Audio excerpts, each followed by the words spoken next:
네, 하나님의 말씀을 봉독하겠습니다. 오늘 봉독할 하나님의 말씀은 마태복음 14장 22절부터 33절까지 말씀입니다. 마태복음 14장 22절부터 33절입니다. 한 절씩 교독해서 봉독하겠습니다. 제가 22절을 읽겠습니다. 예수께서 즉시 제자들을 재촉하사 자기가 무리를 보내는 동안에 배를 타고 앞서 건너편으로 가게 하시고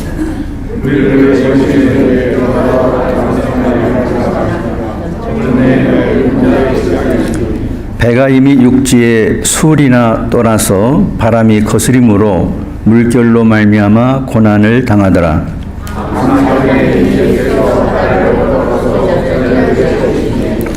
제자들이 그가 바다 위로 걸어오심을 보고 놀라 유령이라 하며 무서워하여 소리 지르거늘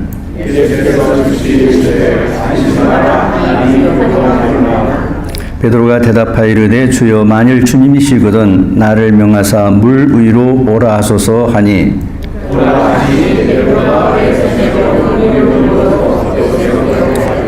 바람을 보고 무서워 빠져가는지라 소리질러 이르되 주여 나를 구원하소서 하니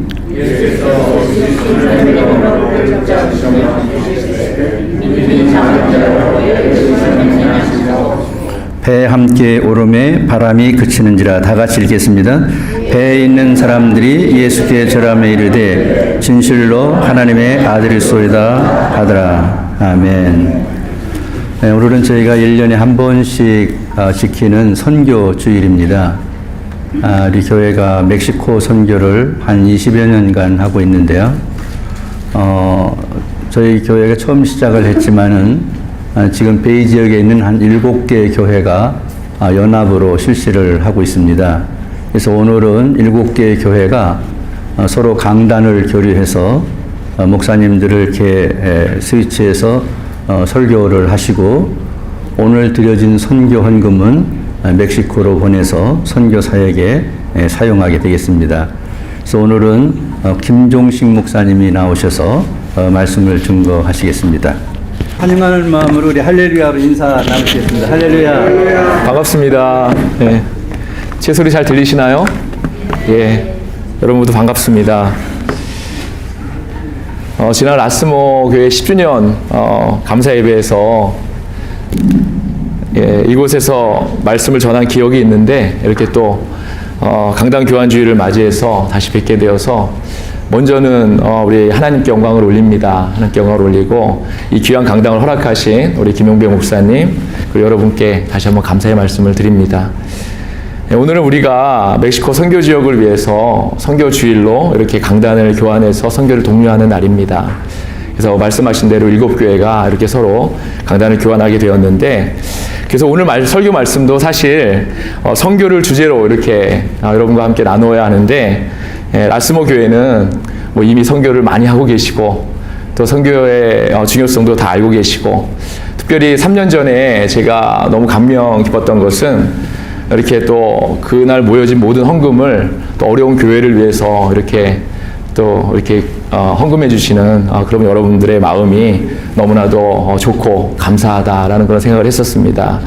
그래서 오늘은 특별히 그런 걸 제가 알고 있기 때문에 선교에 대한 주제보다는 우리가 크리스천으로서 이 땅에 살면서 사실은 이 말씀은 저에게 먼저 주시는 말씀이기도 합니다. 그래서 크리스천으로서 이 땅을 살면서 우리가 항상 겪게 되는 그런 믿음과 의심, 항상 우리가 믿음과 의심 사이에서 갈등하지 않습니까? 일어나는 그런 갈등에 대해서 우리가 한번 말씀을 함께 나누기를 원합니다. 오늘 하나님이 주신 말씀을 통해서 하나님의 음성을 직접 들으시는 저와 여러분이 다 되시기를 주님의 이름으로 간절히 축원합니다. 아멘. 성경에는 이제 하나님께 쓰임받은 많은 인물들이 나옵니다. 그런데 그 중에서 특별히 예수님의 12제자들이 있지요. 예수님의 12제자들의 모습을 우리가 한번 잘 살펴보면 그들의 이제 캐릭터라 그러죠. 우리가 캐릭터가 정말 지극히도 너무나도 평범하다는 그런 사실을 우리가 알게 됩니다. 사실 너무나 특별하지 않아서 오히려 우리가 말씀을 읽을 때 더 개인적으로 이렇게 친근감이 이렇게 들기도 하는 것 같습니다. 반면에 이제 구약에 나오는 그런 인물들을 우리가 잘 살펴보면 아브라함이나 모세, 야곱, 또 요셉, 다윗 이런 사람들은 이제 사실 평범하기보다는 좀 특별한 그런 사람들이 아닌가라는 그런 생각을 제가 합니다. 믿음이 좋아서 정말 남보다 특별히 믿음이 좋아서 믿음의 조상이 된 사람이 있고요. 오랜 세월을 광야에서 기다릴 줄 알았던 사람. 기다림이 얼마나 힘든지 여러분 잘 알고 계실 겁니다. 저도 개인적으로 제일 도전받는 것이 기다린 것입니다. 그런데 광야에서 오랜 시간을 기다렸던 사람, 또 하나님과 직접 씨름해서 이겼던 그런 담대했던 사람이 있었죠. 또 애굽으로 팔려갔었지만 하나님이 주신 지혜로 총리까지 오른 사람. 그런가 하면 목동이었지만 정말 기나긴 고난의 세월을 겪으면서 사울의 핍박이 얼마나 심했습니까? 근데 그런 온 핍박을 견디면서 결국에는 이스라엘의 가장 위대한 그런 왕이 되었던 그런 사람도 있습니다. 물론 이들이 이제 전적인 그들의 능력으로 이렇게 된 것은 아닙니다. 하지만 그럼에도 그들이 하나님을만을 계속 바라보고 또 고난 속에서도 인내하고 그리고 그분의 뜻을, 하나님의 뜻을 구했던 그런 가운데 이렇게 하나님의 특별한 사람으로 하나님께 쓰임받았던 것을 우리가 알 수 있습니다. 하나님께서는 이렇게 하나님의 마음에 합당한 사람들을 찾으셨던 것입니다. 그런 것처럼 마찬가지로 예수님께서도 이 땅에 오셔서 예수님을 따라다니는 그런 12제자들 부르시고 정하셨다는 거죠. 그런데 예수님께서 부르신 제자들의 캐릭터가 구약에 제가 금방 소개됐던 그런 인물들과는 좀 많은 차이가 있다는 것입니다. 예수님의 제자들은 그냥 너무나도 저와 여러분 같이 너무나도 평범한 그런 사람들이었다는 것이죠. 그들 중에는 이제 어부가 가장 많았습니다. 그리고 당시에 사람들에게 많은 지탄을 받던 그런 세리도 있었습니다. 어부는 누구 어부였죠? 혹시 알고 계시는 분 계십니까? 베드로, 안드레, 야고보 이렇게 세 명이 어부로 일했었죠. 세리는 우리가 잘 아는 대로 마태가 세리였습니다. 또 시몬 같은 사람은 이제 오늘날로 이야기하면 사회운동가 같은 그런 열심당원이었습니다. 요한은 그냥 제사장의 친척 정도로만 알려져 있습니다. 그들의 모습이 뭐 제사장이었던 것도 아니고 선생이었던 것도 아니고 그냥 제사장의 친척 정도이니 얼마나 이들의 모습이 평범한 그런 모습이었는지 우리가 잘 알 수 있는 대목입니다. 그 밖에 다른 제자들은 직업도 이렇게 잘 알려지지 않은 그런 것으로 보아서 변변한 직업도 없지 않았을까 하는 저 개인적인 생각을 한번 해봤습니다. 이렇게 별로 특별하지도 않은 너무나도 평범한 사람들이 예수님의 12 제자들이었다는 것입니다. 저는 이 예수님의 제자들을 보면서 지금 현재 제 모습을 한번 생각해 보았습니다. 마치 이 제자들의 모습이 저와 또 혹은 여러분의 모습과 너무 흡사하지 않습니까? 우리도 그들같이 별로 특별하지도 않고 그냥 지극히도 평범한 그렇게 코로나 때문에 가끔 또 두려워하기도 하고 이런 평범한 사람들이라는 것입니다. 그런데 제자들과 우리들과 아주 중요한 공통점이 하나 있습니다. 뭘까요? 바로 예수님을 따르는 사람들이라는 것입니다. 이 사실이 저와 여러분에게 정말 너무나도 가장 중요한 사실입니다. 예수님은 그분의 사역에 12 제자들을 부르신 것처럼 저와 여러분도 예수님의 제자로 부르셨다는 것. 이것이 무엇보다도 너무나도 중요하다는 것입니다. 하지만 그럼에도 이제 제자들이나 우리는 똑같이 예수님의 사역을 감당하기에는 너무나도 많이 부족한 그런 인생들입니다. 믿음도 약합니다. 그래서 의심도 많습니다. 말씀을 듣기는 들었는데 자꾸만 까먹습니다. 그래서 말씀대로 서지 못하고 너무 쉽게 무너집니다. 말씀 듣고 은혜 받고 집에 돌아갔는데 아내의 작은 말에 버럭 화내지 않습니까? 그것이 우리들의 모습이라는 거죠. 그래서 예수님의 돌봄이 꼭 필요한, 정말 예수님이 계시지 않으면 안 되는 그런 인생들이 바로 제자들과 같은 그런 인생들이 바로 우리들이라는 것입니다. 예수님을 따라다니면서 그분이 행하셨던 기적도 직접 보았습니다. 바로 앞에서 보았습니다. 그들의 손으로 직접 귀신도 물리쳤습니다. 그러한 제자들인데도 그들은 계속해서 실패하고 넘어지고 믿음을 의심했던 그런 것을 우리가 말씀을 통해 보지 않습니까? 그들의 믿음 없음과 의심, 결국 이것은 예수님이 십자가에 돌아가심으로 아주 정점을 찍게 됩니다. 그냥 웬만한 기적 가지고는 이들을 변화시킬 수 없었기 때문에 결국 이들이 부활하신 주님을 직접 배웠을 때, 십자가에 달려 돌아가시고 부활하신 주님을 직접 배웠을 때, 그때야 비로소 이들이 예수님의 진정한 참 제자가 될 수 있었다는 것입니다. 하지만 그 자리에 없었던 도마는 또 어땠습니까? 내가 주님의 부활하신 모습을 보며 그 손의 못자국을 바라보는 것만으로도 안 되고 직접 내 손을 그 주님의 손을 만져보고 또 그 옆구리에 손을 넣어보지 않고는 내가 주님의 부활을 믿지 않겠노라, 그런 다짐까지 하지 않았습니까? 사랑하는 여러분, 이러한 믿음이 제자들과 저와 여러분의 믿음이었다는 것입니다. 하지만 이제는 주님의 부활과 성령의 역사하심을 우리가 분명히 믿습니다. 할렐루야, 아멘. 예. 그리고 이제 우리는 그 믿음 하나만으로 이 땅을 살아갈 수 있습니다. 예. 사랑하는 여러분, 그런데 말입니다. 우리는 분명히 부활하신 주님을 만났고 그분의 성령님이 우리 안에서 역사하심을 알고 있고 그렇게 믿고 있는데, 그래서 이 제비의 자리에도 나오는데, 그럼에도 우리는 여전히 믿음과 의심 사이에서 갈등하고 있다는 것입니다. 이것이 저와 여러분, 이 땅을 살아가는 많은 크리스천의 현실이라는 것입니다. 저는 성경에서 이 문제에서 제일 크게 도전받았던 사람이 바로 베드로가 아니었나 하는 그런 생각을 했습니다. 베드로는 참 실수도 많이 했던 사람이죠. 다혈질에 충동적이고 실수가 많으니 어떻습니까? 허물도 많았다는 거죠. 그러던 그를 우리 주님께서는 반석으로 만드셨습니다. 오늘 본문을 보더라도 이제 그는 무리를 걸었던 유일한 제자였습니다. 나중에는 안진뱅이도 고쳤고 죽은 사람도 살렸습니다. 또 그가 하나님의 말씀을 전했을 때 어떤 일이 일어납니까? 3,000명이 주님께로 돌아오는 그런 역사도 일어나지 않습니까? 나중에 그는 그의 믿음과 신앙 때문에 십자가에 거꾸로 매달려서 죽음을 맞이했다고 그렇게 전해지지요. 그런데 이 일들은 모두 그가 부활하신 예수님을 만난 후의 일입니다. 예수님의 참 제자로서 예수님을 따라다니던 그 시절에는 그렇게 하지 못했다는 겁니다. 바로 부활하신 예수님을 만나기 전에는 그도 정말 의심 많았던 제자 가운데 한 사람일 뿐이었다는 겁니다. 베드로는 호기심도 많았고 열정이 강했습니다. 그래서 그는 예수님에게 무슨 일이 있을 때마다 항상 질문을 합니다. 복음서를 잘 살펴보면 그가 예수님께 던진 질문이 다른 사도들보다를 합한 것보다 훨씬 더 많았다는 사실을 우리는 알 수 있습니다. 주님이 천국을 비유로 설명하셨을 때 주님께 어려운 말씀을 풀어달라고 청한 사람이 바로 베드로입니다.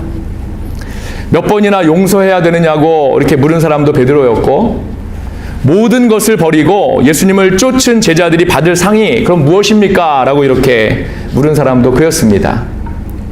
말라버린 무화과에 대해 궁금해서 물어본 사람도 그였고, 부활하신 주님께 질문한 사람도 베드로였습니다. 사랑하는 여러분, 그러면 베드로가 왜 이렇게 누구보다도 많은 질문을 했을까요? 왜 그랬을까요? 그에게는 확신이 없었던 겁니다. 다른 말로 의심이 많았던 거죠. 예수님이 너는 나를 누구로 생각하느냐? 이렇게 질문하셨을 때 그 유명한 고백이 나옵니다. 그는 그리스도이시요 살아계신 하나님의 아들이십니다. 이건 엄청난 고백이죠. 이런 고백을 하는 그 순간조차도 그 자신이 정말 그게 무슨 뜻인지도 모르고 하지 않았을까 하는 게 저의 생각입니다, 여러분. 그는 자신의 믿음을 끝없이 확인하고 싶었던 겁니다. 그리고 예수님을 통해 그냥 막연히 좋은 세상이 올 것이라는 그런 기대감을 가지고 그렇게 예수님을 따라다녔다는 것이죠. 그러던 베드로가 예수님이 인자가 십자가에 달려 죽을 것이고 다시 살아날 것이다 라고 하셨을 때 뭐라고 합니까? 절대로 그 일이 일어날 수 없습니다 라고 하지 않습니까? 예수님께서 사탄아 물러가라라고 꾸짖으시는 이러한 상황에서, 이런 과정에서 우리는 베드로의 믿음의 정도가 이제 어느 정도일까라는 것을 우리가 예상을 할 수 있을 것 같습니다. 그러면 실제로 베드로에게 있어서 믿음과 의심 사이는 어느 정도 그 분량을 차지하고 있었을까요? 어땠을 것 같습니까? 이것은 여러분의 생각에 맡기겠습니다. 오늘 본문에서도 예수님이 베드로에게 믿음이 작은 자여 왜 의심하였느냐라고 하지 않습니까? 사실 오늘 본문은 우리 인생을 정말 한 이야기로 이렇게 펼쳐놓은 파노라마 같은 것이라고 제가 말씀드리고 싶습니다. 이 이야기의 주인공은 저와 여러분입니다. 우리는 바로 베드로 본인이라는 것이죠. 24절을 제가 다시 한번 여러분께 읽기 원합니다. 배가 이미 육지에서 술이나 떠나서 바람이 거스름으로 물결로 말미암아 고난을 당하더라. 아멘. 우리는 부모 밑에서 우리의 청소년기와 더 길게는 결혼하기 전까지의 인생을 살게 됩니다. 그 이후에 결혼하거나 사회생활을 하게 되면서 부모를 떠나서 이제 독립을 하게 되고 그렇게 각자의 인생을 우리가 살게 되지요. 이야기거리로 풍류적으로 오늘 말씀을 접하게 되면 바로 부모 곁을 떠나서 세상에 나가서 각자의 인생을 살게 되는 상황, 그 상황이 바로 세상의 바람이 거세고 그 풍파로 말미암아서 고난을 당하는 것과 같은 그러한 상황이라는 것입니다. 부모 곁에 살 때는 소위 말하는 세상의 쓴맛 우리가 알 수 없습니다. 하지만 부모의 그늘에서 벗어나는 바로 그 순간 우리는 곧바로 저의 경우입니다. 세상의 쓴맛을 경험할 수 있다는 겁니다. 그래서 어떻게 합니까? 혼자 힘으로는 도저히 견디기 힘든 경쟁 속에서 그것을 극복하고 그 상황을 이겨내기 위해 정말 몸부림치지 않습니까? 이것이 우리에게는 고난이라는 것입니다. 앞이 보이지 않아서 우리의 힘으로는 도저히 이 난관을 헤쳐나갈 수 없는 바로 이러한 상황 속에서 그러한 상황을 우리가 살고 있는데 이러한 우리들의 상황 속에서 바로 우리 주님이, 우리 예수님이 먼저 우리를 찾아오신 것입니다, 여러분. 마치 두 팔을 이렇게 벌리시고 우리를 정말 환영하시면서 그분의 영광 안에 초대하시는 것처럼 우리에게 우리 주님이 먼저 찾아오신 것입니다. 할렐루야. 아멘. 그분이 우리에게 찾아오신 것에 대해서 우리가 얼마나 감격합니까? 너무 감격하죠. 그래서 베드로처럼 믿음의 고백을 할 수 있다는 것입니다. 우리의 믿음은 예수님의 능력에 미치지 못하지만 그 은혜에 감격해서 그만 우리의 믿음을 넘어서는 그런 고백을 우리가 할 수도 있습니다. 예수님께서는 이 사실을 잘 아시면서도 그분의 능력 안에 우리를 계속해서 초대하신다는 겁니다. 하지만 우리는 어떻습니까? 금방 세상의 또 다른 풍파로 인해서, 또 다른 파도로 인해서 우리의 믿음이 의심받게 되고 다시 세상 속으로 떠밀려 갈 때 그때 다시 예수님께서 우리에게 손을 내미셔서 잡아주신다는 겁니다. 그리고 다시 그분의 영광 안에 초대되어서 우리가 그 그늘 밑에서 거하게 되는 그런 은혜를 우리가 누릴 수 있는 것입니다, 여러분. 32절에 보니까 배에 함께 오름에 바람이 그치는지라 라고 했습니다. 사랑하는 여러분, 배에 함께 오름에 바람이 그치는지라, 이 이야기 안에는 아주 영적인 포인트가 있습니다. 그것은 우리는 항상 믿음과 의심 사이에서 갈등하고 있다는 사실입니다. 우리의 입술은 예수님을 주로 고백하고 그분이 무리를 걷게 하실 것을 믿는다는 그러한 고백을 우리가 합니다. 하지만 실제로 우리의 모습은 우리의 입술과 우리의 고백과는 달리 세상 속에 물에 빠져 허우적거리는 그런 모습으로 우리가 살아가고 있다는 것입니다. 분명히 우리 눈에는 무리를 걸어오시는 나를 향해서 무리를 걸어오시는 예수님이 앞에 계십니다. 우리가 그것을 바라보고 있습니다. 그리고 그분과 함께 무리를 걷는 꿈을 꾸면서 실제로 그 물을 걷기도 합니다. 하지만 어느새 우리의 의심으로 인해서 우리의 몸은 물에 다시 빠질 수밖에 없다는 것입니다. 사랑하는 여러분, 그러면 이 문제를 해결할 방법은 없을까요? 어떻게 이 문제를 해결해야 되겠습니까? 우리의 힘으로 물 위에서 완전히 나와서 예수님과 함께 걸어서 배 위로 올라가는 그런 방법은 없을까요?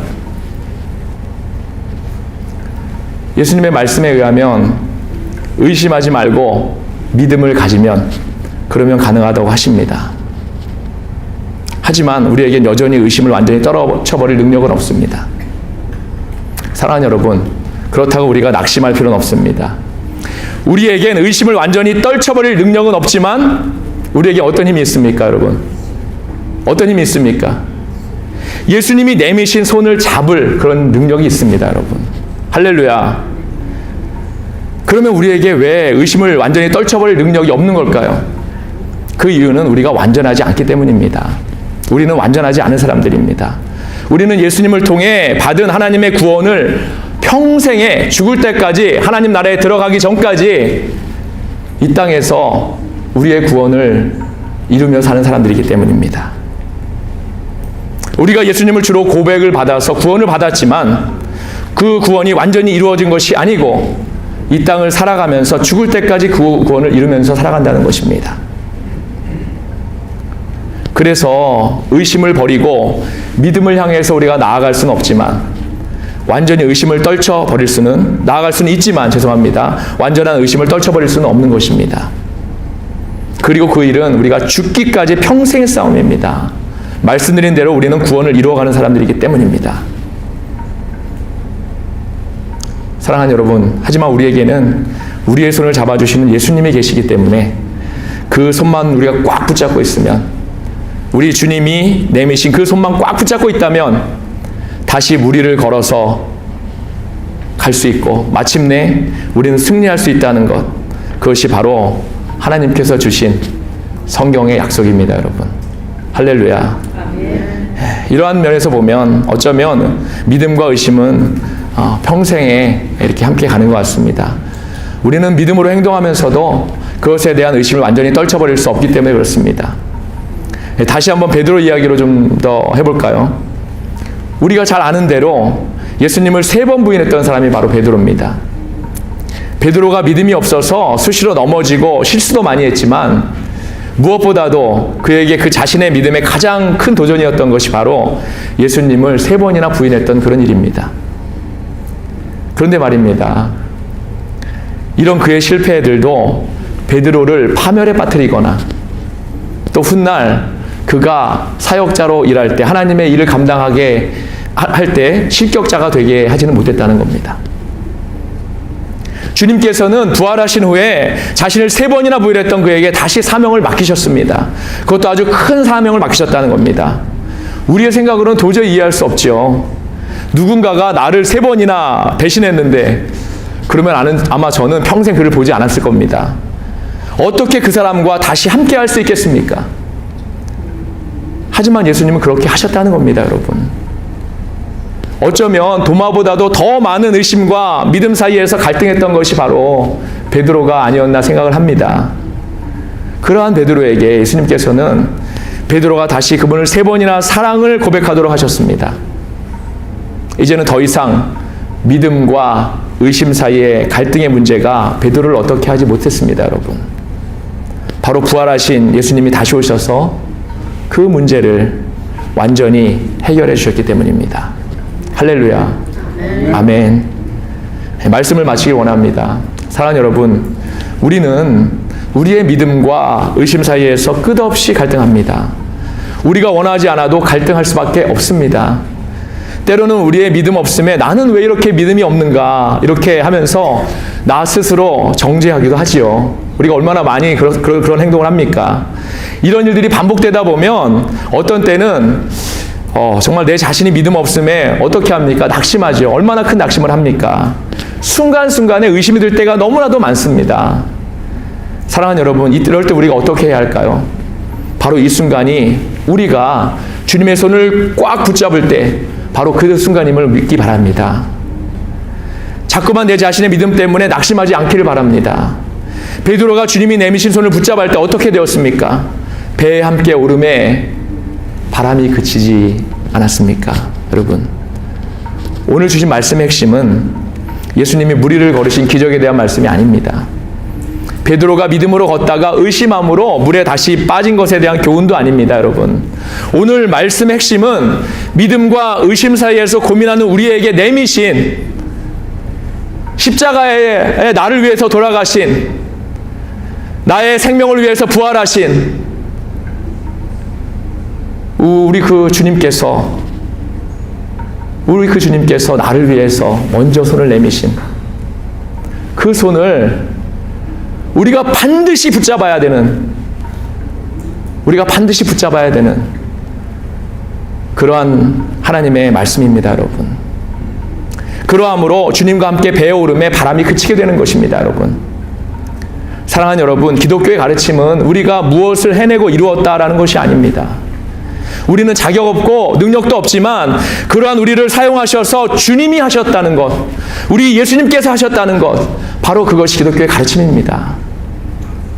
그것이 은혜이고 감사가 되는 것입니다. 그래서 우리가 우리의 능력으로 무엇을 했다면 우리가 어떻게 그 은혜와 감사를 알겠습니까? 모든 것을 주님이 하셨기 때문에, 우리 예수님이 하셨기 때문에 우리가 그분께 감사하며 이 순간에도 예배를 통해 영광을 올리는 것이 아닙니까? 그 은혜로 우리가 매일매일을 사랑하는 겁니다, 여러분. 베드로 같은 우리에게, 성질도 급하고 자꾸 넘어지는 우리에게 손을 내미신 그 은혜에 우리는 하루하루를 살아가는 것입니다. 더 이상 믿음과 의심 사이에서 갈등하지 않기를 바랍니다. 아멘. 주님이 내미신 손을 붙잡기를 바랍니다. 할렐루야. 내가 내 힘과 능력으로 한 것이 아무것도 없음을 고백하시고 모든 것이 주님의 은혜 가운데 이루어짐을 고백할 때 주님은 날마다 우리에게 손을 내밀어 주실 것입니다. 그러한 저 여러분 모두가 되시기를, 라스모 교회 여러분 모두가 되시기를 주님의 이름으로 간절히 축원합니다. 아멘. 예, 함께 기도하겠습니다. 하나님, 믿는다고 하면서도 너무나도 많은 의심 속에서 살았던 하나님의 우리들의 모습을 회개합니다.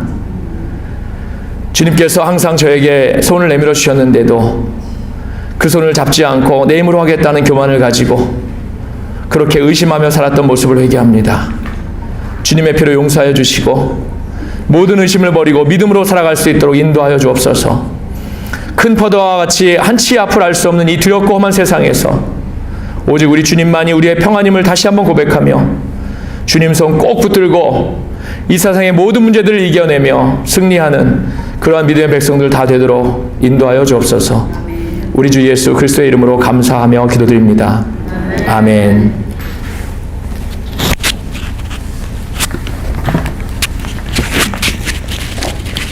네, 많은 은혜 받으신 줄 믿습니다. 이 시간에는 순서에 따라서 멕시코 선교지에서 보내온 영상을 잠깐 보시도록 하겠습니다.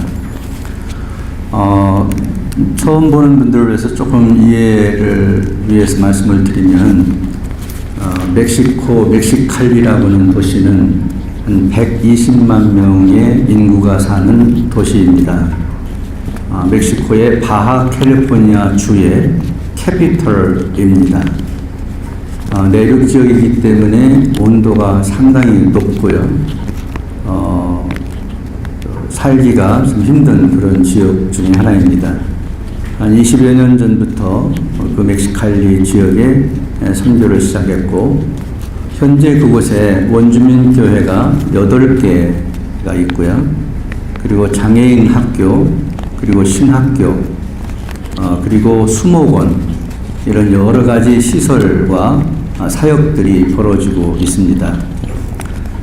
그곳에 보내온 그냥 영상을 한번 이제 보시고, 그리고 함께 기도하는 시간을 갖도록 하겠습니다.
Jesus loves me.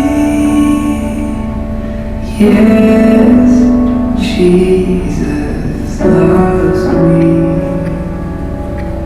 Yes.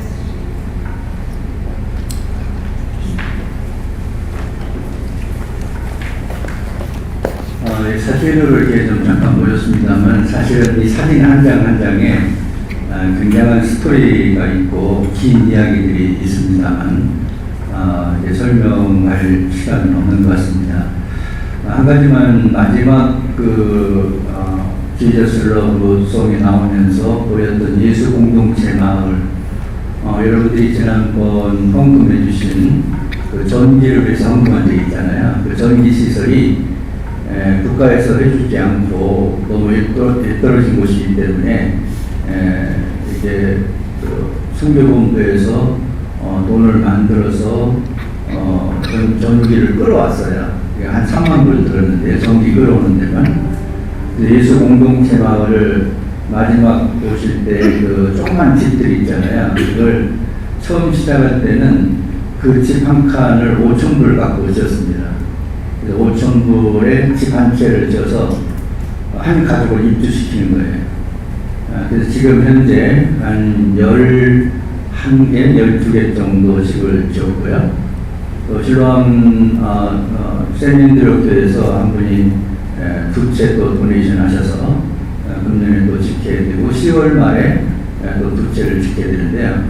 거기에 총 한 50개 정도 집을 지으려고 계획하고 있어요. 그래서 가난하고 그 집들을 보셨지만 너무 열악합니다. 그래서 이주를 시켜서 살게 현재 6가구가 입주해서 살고 있습니다. 거기다가 교회당 짓고 학교도 이렇게 지어가지고 그 마을 전체를 그분들을 위해서 살도록, 그리고 가까운 곳에 수목원을 만들어서 거기서 일하면서 또 수입을 가져올 수 있도록 그런 일들을 시작하고 있습니다. 위에서 계속 기도해 주시기를 바라고요. 무엇보다도 우리가 물질로 선교를 하는 것 같지만 실제로는 물질보다는 더 중요한 것이 기도입니다. 하나님께서 하시기 때문에. 그래서 이 시간에 우리가 선교헌금을 드리기 전에 하나님께 먼저 합심해서 기도 좀 하고자 합니다. 정말 시대에 절박하기 때문에요. 우리 한 번 1년에 하는 건데 자리에 좀 일어나셔서 이 지역을 위해서 기도하시는데, 제가 기도 제목을 좀 몇 가지 써놨습니다. 원주민교회, 그리고 예수 공동체, 신학교, 장애인학교, 수목원, 또 선교사와 또 원주민 교육자들이 여러분 계신데요. 이번에 코로나 2분이나 걸렸어요. 좀 다행히 잘 회복은 되셨는데요. 백신 이런 것들도 잘 공급이 안 되고 이래서 상당히 어려운 그런 가운데 있습니다. 실로암교회 교인들의 기도와 헌금으로 멕시코에 저희가 교회당을 한 4군데를 헌당을 했는데요. 여러분이 보신 이 영상 속에 2개의 교회가 나옵니다. 하나는 콜로소 교회라는 교회 아까 있었죠. 그 교회를 교회에서 헌금을 내서 땅을 사가지고 건물을 지어서 헌당을 했고요. 또는 실로암 교회 했습니다. 그래서 2군데 나오고, 여기 영상이 나오지 않았지만은 다른 지역에 또 교회를 개척했는데, 오늘 주보를 좀 보셨습니다만은 우리 9번째 교회를 개척을 하게 됩니다. 실로암 세미엔드로 캠퍼스를 분리해서 개척을 하게 되는데요. 하나님께서 20여 년 전에 주신 비전입니다. 20년 동안 10개 교회를 개척하는 것이 하나님 주신 사명이었는데, 지금 금년까지 10개를 개척이 되지 않았고 9개 개척을 하게 됩니다. 여러분의 기도와 헌금으로 만들어진 것들입니다. 이 시간 이 문제를 위해서 다 같이 한번 합심해서 기도하도록 하겠습니다. 고맙고 감사하신 아버지, 감사합니다.